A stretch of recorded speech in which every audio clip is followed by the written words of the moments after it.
შენ რო პუმას ბოტასები ვითომ ჯობია ადიდასისასო. მე დამიჯერე, ეგრე არ არის. ადიდასი ჯობია პუმას. მე მინდა პუმა. პუმები არა გვაქვს. სამაგიეროდ გვაქვს ნაღდი ადიდასები. აი ნახე რა მაგარია. პუმა მინდა. პუმა. მომისმინე, ვირიშვილო მაიმუნო შენა?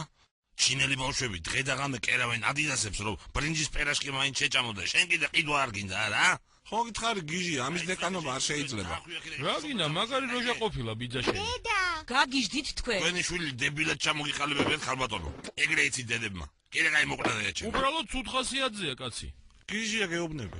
ესე იგი შენი ინსტიტუტის დეკანი გინდა რო გავხდე? არა, უბრალოდ ერთი დღით გვინდა რომ ითამაშოთ დეკანის როლი. ჩემმა ძმისშვილმა ეთქობა კარგად ვერ აგიხსნა. დეკანებზე ბავშვობიდან აქვს გართულება, ვერ ვიტან. რატომ? ნაცემი ყავს და გამორიცხეს. კი არ გამომრიცხეს, წამოვედი. 1 კონიაკი მეუტანე, 3-იანი დამიწერა. 4 ვარსკვლავიანი რა თუ არისო, გაიგე შენ? მომინდობა 5-იანი მაგის. კატის ყურკლი რო ჩაუყარე ყავაში, ის ვინ იყო? ვინდა მამა შენ? აბა კი. ჩაუყარა მე დამაბრალა. ხო, მამა ჩემი რა შუაში? აი დაიკიდე. მამა შენის ბრალია ფლების მაღაზიაში რომ მუშაობ დღემდე რა. თვითონ ხოა ხოშიანა და დაგულაოს მე მაგის. ვა, რა ჯიგარია. ეცი რას გეტყვი შენ? ეგ არ ძნება ჩემი ცხოვრების სტილში რა. მე ვერ ვიტან ისე ტრაქში პერო გაყიდე საზოგადოებას, როგორების თქვენი მშობლები არიან რა. დაუჯექი ეხლა მაგად და უხსენი თქვენი შვილი ასეთია, თქვენი შვილი ისეთია.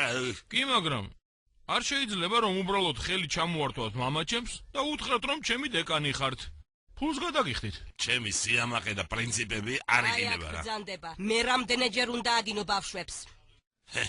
ესწავლებინა დედამის დილობა და არ ვაგინებდი. ნაბიჯვარო. დამპალო. დეგენერატი. მართლა დეგენერატი. სამსახურში აღარ მოხვიდე. პრინციპში დეკანობაზე დაგთანხმდებით.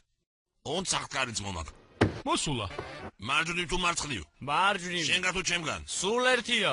რა არის სულ ერთი ბიჭო? ნუ ნერვიულობ რა, მომენტე, აქ არა ვარ. მოდი. ეგ არის რა. ყლე ხარ. კარგია, ყველანი ვიღიმებით. აქ ვსწავლობთ და